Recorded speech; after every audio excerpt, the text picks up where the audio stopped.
Hola, ¿cómo están ustedes? Nosotros desde Comarca Sí, en una nueva edición de Leyendo con el Autor.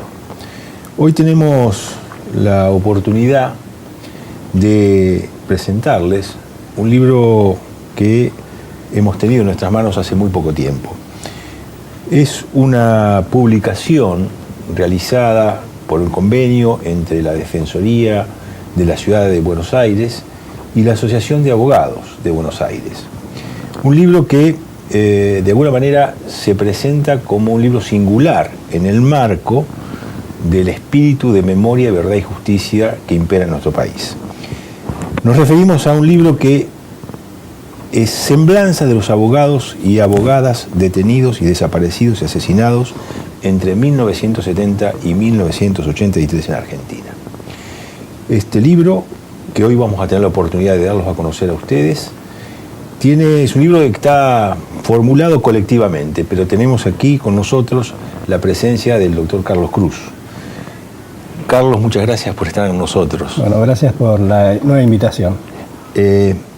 Bueno, este libro que te tiene a vos, no como autor, sino también como uno de los artífices de esta obra colectiva, en razón de que, además que seguramente hay parte de tu pluma acá, vos eras presidente en ese momento de la Asociación de Abogados de Buenos Aires cuando se toma la decisión de trabajar en esto.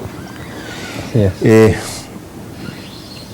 Este libro dice Defensores del Pueblo, semblanza de los abogados y abogadas detenidos, desaparecidos y asesinados entre 1900 y 1983 en la Argentina.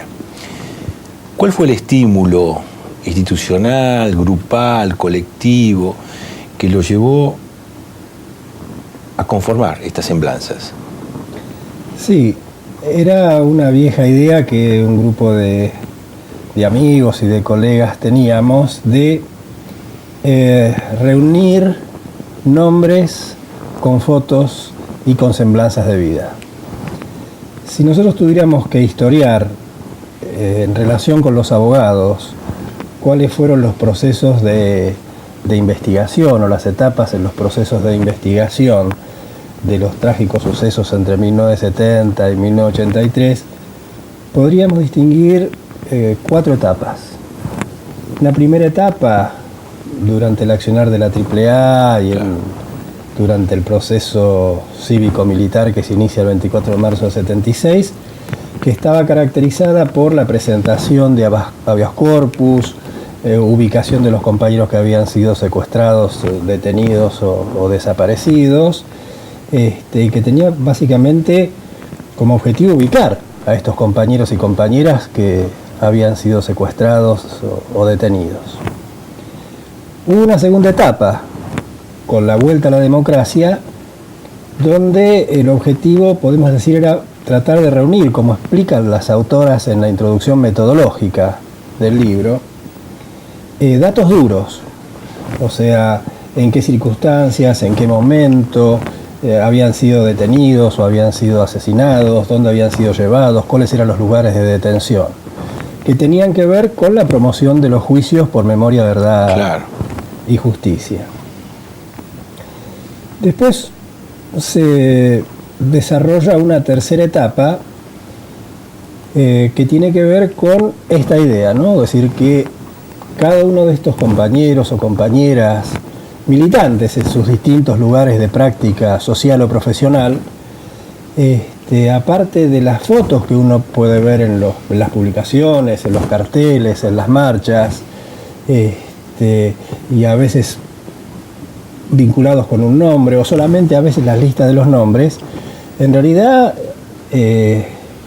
expresan una persona atrás de ese nombre y atrás de esa foto. Y lo que se procuró con este trabajo era eso, ¿no? Reconstruir semblanzas personales de vida, no solamente historias militantes, también historias de vida.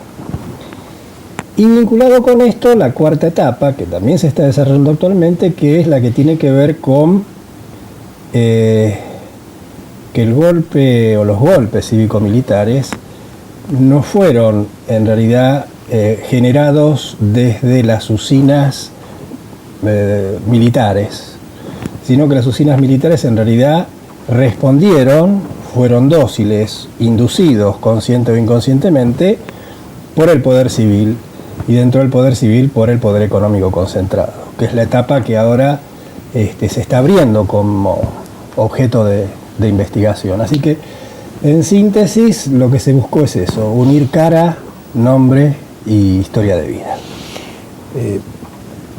Parece muy oportuno este libro, porque recordábamos que desde el propio Poder Ejecutivo se planteaba en este año 2014, en relación con el proceso de justicia por crímenes de lesa humanidad, que iba a ser el año del Poder Judicial, ¿no? Uh-huh. De alguna forma tomando en cuenta sobre todo los juicios que ya están en marcha y procesamientos de ex magistrados y funcionarios y altos funcionarios del Poder Judicial en la provincia de Mendoza, uh-huh, donde se concentran la mayor cantidad de imputados, abogados, miembros del Poder Judicial durante el terrorismo de Estado, ¿no? El caso más visible es el tristemente famoso Otilio Romano. Sí. Entonces parece muy oportuno, ¿no? En el año donde el Poder Judicial de la dictadura, ese Poder Judicial que integró el plan sistemático también, uh-huh, del terrorismo de Estado, tenga una contracara por parte de los mismos abogados decididos a hacer semblanza de aquellos que, como ustedes lo denominan, fueron defensores del pueblo. Sí, es más, y defensores del pueblo en este sentido amplio, ¿no? De las distintas prácticas, porque de la lectura del libro, que alguna precisión también creo que es importante, y a tu primera pregunta, retomando un poco tu primera pregunta, en realidad la idea de este libro la empezamos a desarrollar en el 2011, la planteamos como iniciativa en la comisión directiva de la Asociación de Abogados de Buenos Aires, y la comisión directiva en el año 2011 en pleno aprobó este proyecto. Posteriormente hicimos un convenio de trabajo conjunto con la Defensoría de la Ciudad Autónoma de Buenos Aires, especialmente trabajamos ahí con el doctor Mario Kestelboim, y se le encomendó a un grupo de investigadoras jóvenes con trayectoria en investigación, algunas en docencia, en el CONICET, para que desarrollaran el proyecto de investigación. Y ahí trabajaron dirigidos por Lucía Guan, Julieta Mira, Inés Mancini, Cecilia Jacobs, Alenka Mereñú, que fueron las que tuvieron a su cargo el núcleo del trabajo de recolección y procesamiento de datos, con el aporte de muchos de nosotros que también dimos testimonio de experiencias, de contactos y de relaciones. Y el informe, que se terminó el año 2012, fue dado a conocer en forma, digamos, de libro en el mes de... hará 2 o 3 meses que el libro salió, y además estamos viendo la posibilidad de una reedición del libro, y de todos modos, para los oyentes o para los que puedan estar interesados, si entran por internet a semblanzas de abogados detenidos desaparecidos, van a encontrar en uno de los primeros sitios el texto completo del libro, o sea que es de acceso en este sentido. Acceso libre, libre y directo. Bien. ¿No? Sí. Porque queda, digamos, las semblanzas suman un centenar, ¿no es cierto? Se trabajó sobre detenidos, desaparecidos y asesinados en el periodo 1970 y 1983. O sea que abarca básicamente tanto el proceso de la AAA, de las organizaciones parapoliciales, como el proceso de la dictadura militar. Eso como delimitación temporal, y como delimitación geográfica es Capital Federal, o sea, Ciudad de Buenos Aires y Provincia de Buenos Aires. Provincia de Buenos Aires. Ahí se trabajó, y como resultado de la investigación se confeccionó una lista de 110 compañeros y compañeras abogados. y abogadas.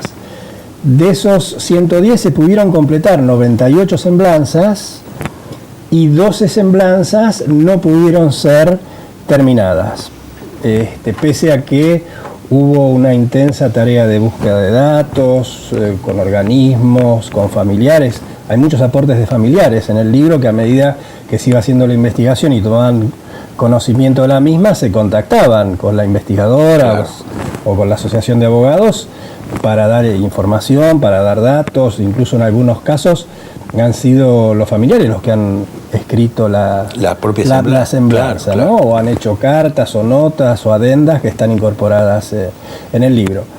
Son 110 nombres y 98 semblanzas completas. O sea que es una obra abierta, es una obra que no ha terminado.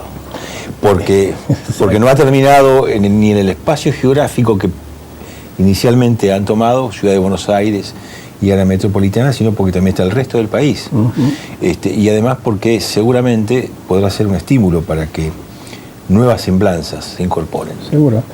El recorte fue por un tema metodológico de claro, tiempo de investigación. O sea, el tiempo de investigación que estaba definido daba para cubrir este objeto o este campo. Desde ya queda abierto para la incorporación de nuevos nombres y semblanzas de todo el país, no solo de Capital y Gran Buenos Aires, como la incorporación de nuevos datos sobre estas 98 semblanzas que están terminadas. Y eso es una tarea permanente. Es decir, se demoró un poco la edición del libro porque había muchos familiares que seguían mandando material, fotos y anécdotas y detalles, hasta que hubo un momento que hubo que hacer el cierre, pero por supuesto, siempre la tarea de reconstrucción de memoria es una tarea abierta. En realidad, como decía Sartre, siempre la lectura del libro es una tarea abierta que ofrece el autor al lector, que la recrea, ¿no? Y la completa. Y ahí hay como una complicidad siempre implícita entre autor y lector, ¿no? Y en este caso de estas obras, siempre abierto para que se puedan hacer nuevos aportes. Bien. Vamos a ir a un pequeño cortecito y volvemos sobre esto. ¿Cómo no?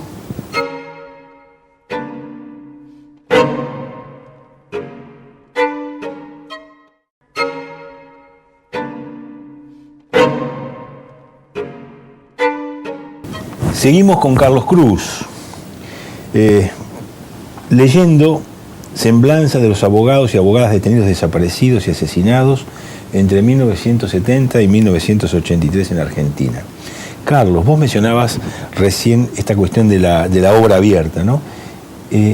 Lo dice en la misma introducción, lo has escrito así, con estas palabras, ¿no?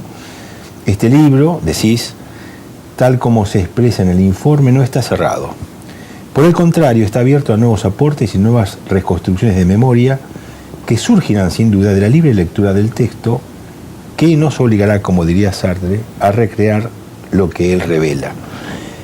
Esto es justamente el desafío de la lectura de esto. Cuando uno ojea el libro, se refiere a abogados, y muchas veces ocurre que uno detiene, sobre todo los que hemos pertenecido a esa generación, detiene la vista en alguna semblanza. Y en realidad nos sorprende saber que esa foto y esta semblanza era de un abogado. Porque muchos de estos compañeros que están acá ignorábamos que eran abogados.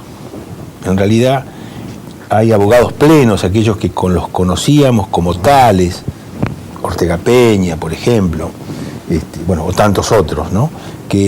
Y otros que no, que eran militantes políticos y su categoría de abogado estaba subsumida en la militancia y a veces en la ignorancia para muchos. Era abogado, ¿no? Qué interesante entender esto, ¿no? Y ustedes recuperar y, digamos, poner también sobre estas historias de militancia y compromiso y sacrificio la profesión, el conocimiento y, de alguna manera, apostar ustedes como abogados de Buenos Aires a esta línea. Seguro. Defensores del pueblo, ¿no? Sí, o la situación inversa. a mí las investigadoras me iban mandando permanentemente los avances de investigación. Y voy a contar una situación. Un día yo tenía la computadora abierta, paso por la computadora y veo una foto que me había mandado Lucía Wang, de un abogado, que para mí era un compañero de la facultad, acá llamábamos Mandel, en relación con el economista Ernest Mandel. Sí, digamos, que desarrolló líneas críticas en materia de pensamiento económico, y que algunos también lo llamaban Seide. Seide. Y ahí yo me enteré que su apellido era Chorny, cosa que nunca lo sabía. Para nosotros era Mandel o Seide.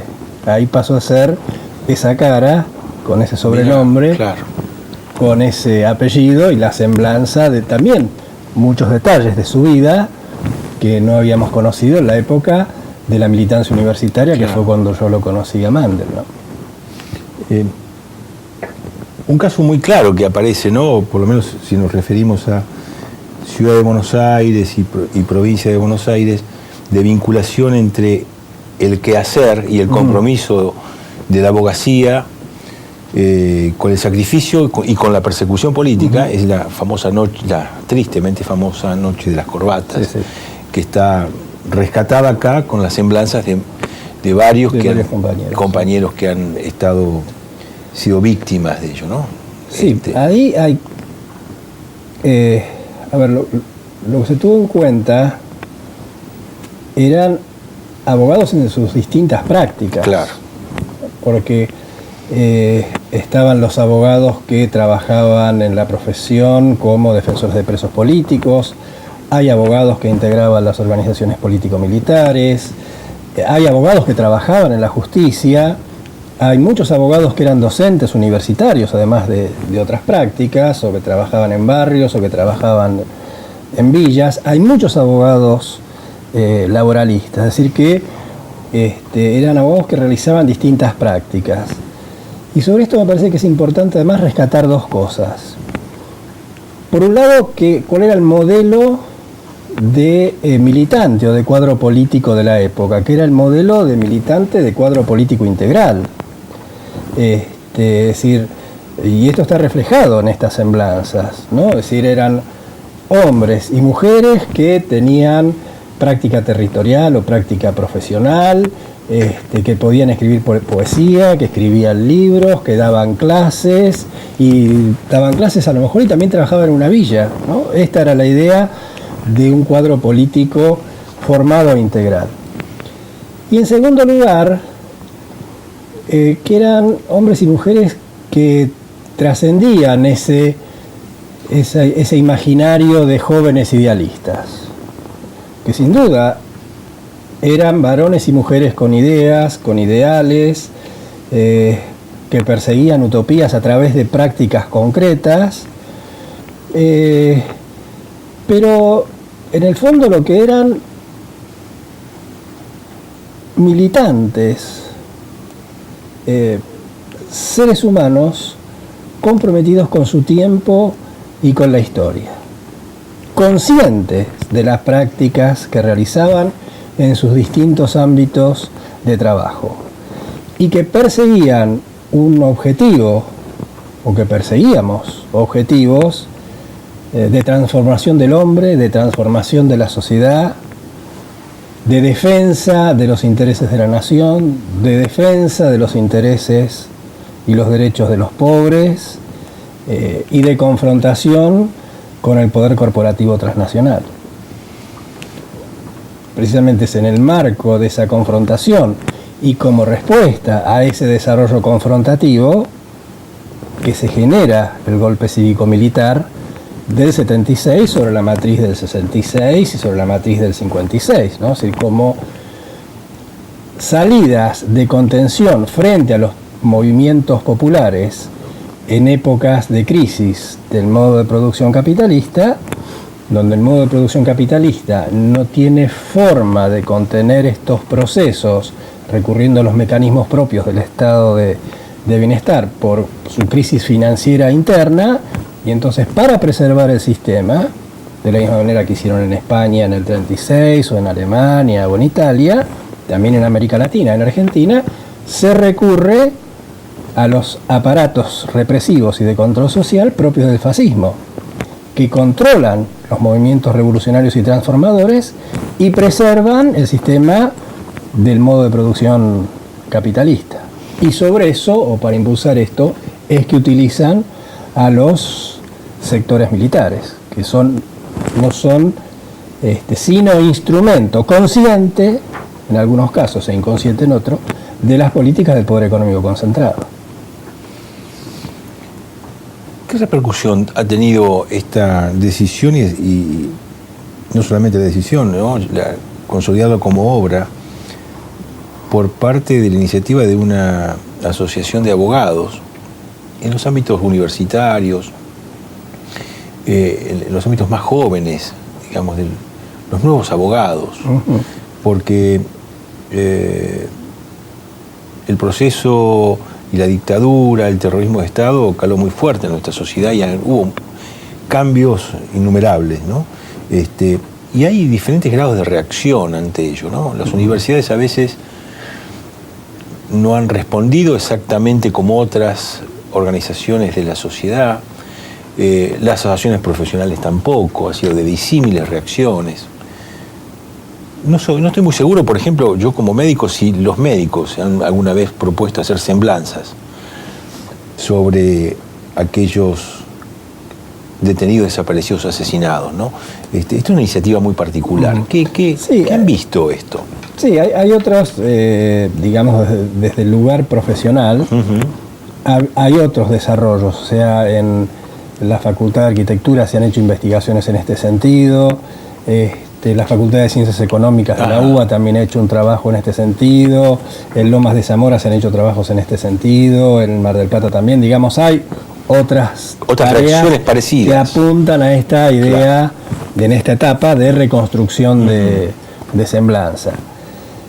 Y en lo que respecta a los jóvenes, están muy interesados en estos El grupo temas. de investigadores justamente de jóvenes. Y las investigadoras, claro, yo creo que el promedio de edad debe ser entre 30 y 35 años, o sea, gente joven. Y en la juventud hay mucho interés, preocupación y conocimiento por estos temas. Podría señalar dos situaciones. Muchos de los abogados, por lo menos en la ciudad, los juicios que se llevan a cabo en la ciudad de Buenos Aires, que tienen a su cargo las querellas, son abogados y abogadas jóvenes. Y en este fin de semana yo participé de un Congreso Nacional de Estudiantes que se hizo en la ciudad de Mar del Plata, que más exactamente en el complejo de Chapalmalal, donde estos temas se tocaron. Es más, hubo la presentación de un libro de dos abogadas jóvenes sobre el tema de los sectores cívico-militares que participaron del golpe de Estado de 1976. Así que la juventud es un tema que interesa y que trabaja mucho, además, en esta tarea de reconstrucción de memoria. Bien, bueno, es muy interesante hojear este libro, encontrar semblanzas de compañeros que a veces descubrimos que eran abogados, uh-huh, otras veces sabíamos que lo eran. Y bueno, es muy placentero ver la reacción de sus propios colegas que hayan decidido hacer esto. Nosotros acostumbramos a que los autores de las obras lean para nuestra audiencia algo que entiendan, que seleccionen, que les parezca, que señalen, sí, que den lugar a identificar lo mejor posible la obra que estamos presentando en este momento. Así que te vamos a dejar con ellos y mientras tanto nosotros nos despedimos de vos, te agradeciéndote mucho y felicitando a la Asociación de Abogados, a la Defensoría General por esta obra que no va dedicada solamente a los abogados, está dedicado para todos. Muchas gracias, Carlos. Gracias a ustedes. Y ahora te vamos a dejar. Muchas gracias. Dentro de lo difícil que es seleccionar un texto, voy a leer unos párrafos de la semblanza de Eduardo Sanjurjo, que era un abogado con el cual compartimos parte de los estudios en la Facultad de Derecho, que la última vez que lo vi, recuerdo allá por el año 1974, fue en ocasión de un acto que hicimos en apoyo de Rolando García. Y voy a leer un recuerdo que sobre Sanjurjo hizo la doctora Verónica Rímuli. Y voy a leer unos párrafos de esta semblanza, que dice: al negro Sanjurjo, así lo llamábamos, creo que el Eduardo apareció cuando ya era memoria, lo conocía de la Facultad de Derecho de la UBA. Aunque no tuve mucho trato con él, yo no militaba en el Frente Estudiantil, era amigo de varios de mis compañeros. De las veces que nos habíamos cruzado, lo tenía como un tipo muy transparente, decidido, sin soberbia. Hoy hasta diríamos quizá un flaco tierno. Pero la historia nos había elegido para vivir juntos un momento trágico. Eran los primeros días de diciembre de 1972. En William Morris se había organizado un acto frente a la pizzería La Rueda en memoria de Fernando Valmedina y Gustavo Ramos. Acto que no se había realizado en su fecha original, el 7 de septiembre, debido a la masacre de Trelew y luego la inminencia del retorno de Perón el 17 de noviembre. Con un grupo de compañeros y compañeras llegamos un poco tarde, en 3 autos que dejamos por seguridad a varias cuadras del punto central. Y apenas empezamos a avanzar, supimos que la policía había comenzado a reprimir, cosa que por entonces era perfectamente previsible, a pesar de que se trataba de un simple acto político. La represión fue muy dura. Los militantes nos escondíamos en las casas de los vecinos del barrio que nos abrían las puertas para que nos protegiéramos de la represión. En eso estábamos, continúa el relato, abrigados por la solidaridad barrial, cuando vienen a avisarnos que había un pibe muy malherido en el terraplén y que la única manera de sacarlo era con un auto.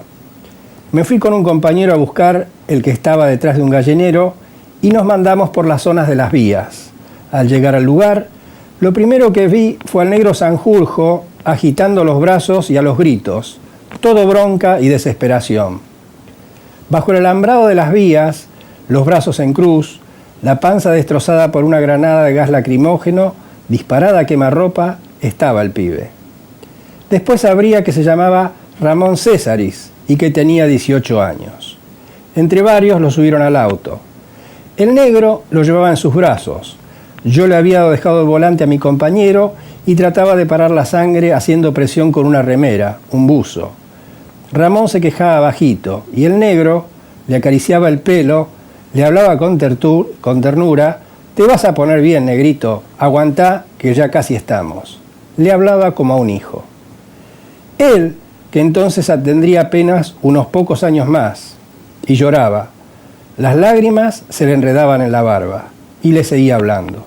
Yo le iba sosteniendo la mano y cuando llegamos al hospital, creo que al Posadas, sabía que era tarde, pero no podía decírselo al negro.